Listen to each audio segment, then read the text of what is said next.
नमस्कार दोस्तों, स्वागत है आपका एमजीएच न्यूज में। दोस्तों आज तारीख है 7 अगस्त और आज हम आपके सामने देश भर की 25 बड़ी खबरें लेकर आए हैं, जिसको जानना आपके लिए बहुत ही ज्यादा जरूरी है।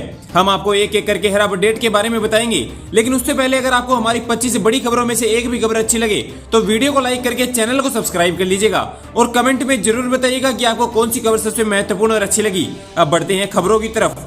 देश भर में मानसून एक बार फिर से एक्टिव हो गया है। इस बीच मौसम की स्थिति पर आईएमडी वैज्ञानिक डॉक्टर नरेश कुमार ने कहा कि पंजाब और हरियाणा में भी आने वाले 2-3 दिनों में भारी बारिश होने का अनुमान है। हिमालय और खासकर उत्तराखंड में 2 दिनों तक भारी बारिश होने का अनुमान है। उत्तर पूर्वी राज्यों में आने वाले 5 दिनों में भारी बारिश होने की संभावना है। सरकार ने बांग्लादेश मुद्दे पर आज सुबह 10 बजे सर्वदलीय बैठक बुलाई है। विदेश मंत्री डॉक्टर जयशंकर बैठक की जानकारी देंगे। बांग्लादेश में आरक्षण विरोधी आंदोलन ने हिंसा के बीच सोमवार को शेख हसीना की सरकार गिरा दी गई है और वो ढाका छोड़कर भारत आ गई है। इस बीच कांग्रेस सूत्रों ने बताया कि लोकसभा में नेता प्रतिपक्ष राहुल गांधी ने बांग्लादेश के हालातों पर विदेश मंत्री जयशंकर से मुलाकात की। भारतीय महिला पहलवान विनेश फोगाट ओलंपिक में सेमीफाइनल में पहुंच गई है। उन्होंने यूक्रेन की खिलाड़ी को हरा दिया है। खनऊ के विक्रमादित्य मार्ग इलाके में मंगलवार को उन्नाव की 30 वर्षीय एक महिला ने कथित रूप से पारिवारिक विवादों से परेशान होकर आत्महत्या का प्रयास किया, जिसे गंभीर हालत में अस्पताल में भर्ती कराया गया है। पुलिस अधिकारियों ने यह जानकारी दी है।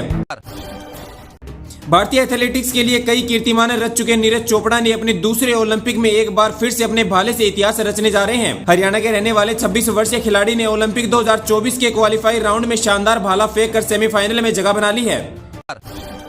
बीजेपी के वरिष्ठ नेता और पूर्व उप प्रधानमंत्री लालकृष्ण अडानी दिल्ली के अपोलो अस्पताल में भर्ती हैं। उनकी हालत फिलहाल स्थिर बताई जा रही है। डिस्चार्ज होने के करीब 1 महीने बाद लालकृष्ण अडानी को मंगलवार यानी 6 अगस्त को फिर से दिल्ली के अपोलो अस्पताल में भर्ती कराया गया। मामलों से जुड़े सूत्रों के अनुसार 96 वर्षीय अडानी की हालत स्थिर है।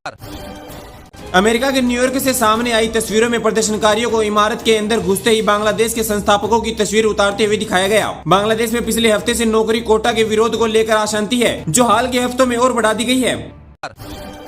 जम्मू कश्मीर के पूर्व मुख्यमंत्री एवं नेशनल कॉन्फ्रेंस के मुखिया फारूक अब्दुल्ला ने बांग्लादेश में हुए तख्तापलट पर प्रतिक्रिया दी है। फारूक ने मंगलवार को कहा कि शेख हसीना यदि ढाका से भागी नहीं होती तो भीड़ उनकी जान ले लेती। मध्य प्रदेश बोर्ड कक्षा 10वीं और 12वीं के छात्रों के लिए अहम सूचना है। मध्य प्रदेश माध्यमिक शिक्षा मंडल ने अगले साल होने वाली 10वीं व 12वीं परीक्षा की डेट घोषित कर दी है। जारी नोटिफिकेशन के मुताबिक परीक्षा अगले 25 फरवरी से शुरू होगी। राष्ट्रपति द्रौपदी मुर्मू को मंगलवार को फिजी के सर्वोच्च नागरिक पुरस्कार champion of the order of Fiji से सम्मानित किया गया। मुर्मू ने दोनों देशों के संबंधों की प्रशंसा की और कहा कि भारत एक मजबूत, लचीला और अधिक समृद्ध राष्ट्र बनाने के लिए फिजी के साथ साझेदारी करने को तैयार है। लेखिका तस्लीमा नसरीन ने कहा कि जिन इस्लामी ताकतों ने उन्हें बांग्लादेश से बाहर निकाला था, उन्होंने ही शेख हसीना को देश छोड़ने पर मजबूर किया। तस्लीमा को उनकी पुस्तक लज्जा को लेकर हुए विरोध प्रदर्शनों के बाद 1990 के दशक में बांग्लादेश से निर्वासित कर दिया गया था। सुप्रीम कोर्ट ने आम आदमी पार्टी के नेता मनीष सिसोदिया की उन याचिकाओं पर मंगलवार को अपना फैसला सुरक्षित रख लिया है, जिनमें उन्होंने कथित दिल्ली आबकारी नीति घोटाले से जुड़े भ्रष्टाचार और धन संशोधन के मामले में जमानत का अनुरोध किया था। अभिनेता सलमान खान के मुंबई स्थित घर के बाहर अप्रैल में गोलीबारी करने वाले एक शूटर ने जमानत के लिए अनुरोध किया है और कहा कि वह जेल में बंद गैंगस्टर लॉरेंस बिश्नोई के सिद्धांतों से प्रेरित है। आरोपी विक्की कुमार गुप्ता ने सोमवार को कहा कि उनसे कर्ज में फंसे होने के कारण अपराध किया। एयर इंडिया ने बांग्लादेश में बड़े पैमाने पर सरकार विरोधी प्रदर्शनों के बीच मंगलवार को दिल्ली से ढाका के लिए अपनी सुबह की उड़ान रद्द कर दी। अधिकारियों ने बताया कि इंडिगो और विस्तारा ने बांग्लादेश की राजधानी के लिए मंगलवार की अपनी सभी उड़ानें रद्द कर दी हैं।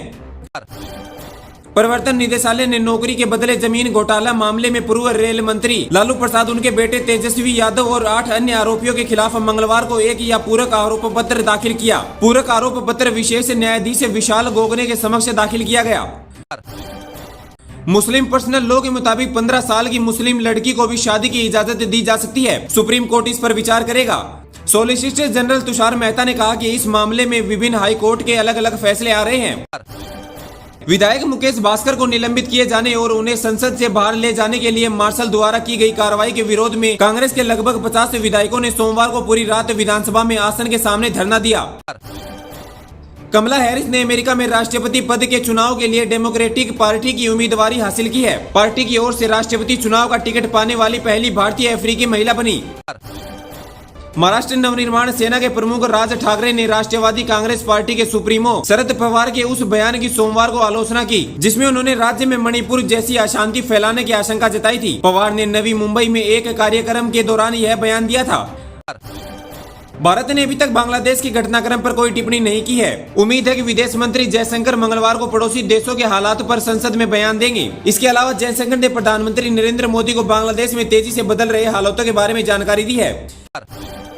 केरल के वायनाड के मंडुकई और चुलमाला क्षेत्र में हुए विनाशकारी भूस्खलन में 3 प्रवासी मजदूर लापता हैं और एक की मौत हो गई है। सरकार ने कहा कि 406 श्रमिकों को भूस्खलन के बाद विभिन्न राहत शिविरों में स्थानांतरित कर दिया गया है।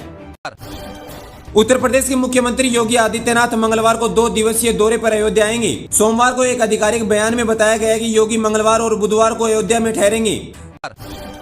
पश्चिम बंगाल के राज्यपाल सीवी आनंद बोस ने सोमवार को कहा कि बांग्लादेश में मची उथल पुथल के बीच पड़ोसी मुल्क से लगी भारतीय सीमा सुरक्षित है और लोगों को किसी भी अफवाह पर ध्यान नहीं देना चाहिए। बांग्लादेश की पूर्व प्रधानमंत्री खालिदा जिया को जेल से बाहर निकालने का आदेश दे दिया गया है। बांग्लादेश के राष्ट्रपति ने यह आदेश दिया है। खालिदा जिया को शेख हसीना का सबसे बड़ा दुश्मन माना जा रहा है। दोस्तों, आपको यह खबरें कैसी लगी है मैं कमेंट सेक्शन में कमेंट करके जरूर बताइएगा और आपको यह वीडियो थोड़ी सी भी अच्छी लगी हो तो वीडियो को लाइक करके चैनल को सब्सक्राइब कर लीजिएगा। मिलते हैं अगले वीडियो में। धन्यवाद।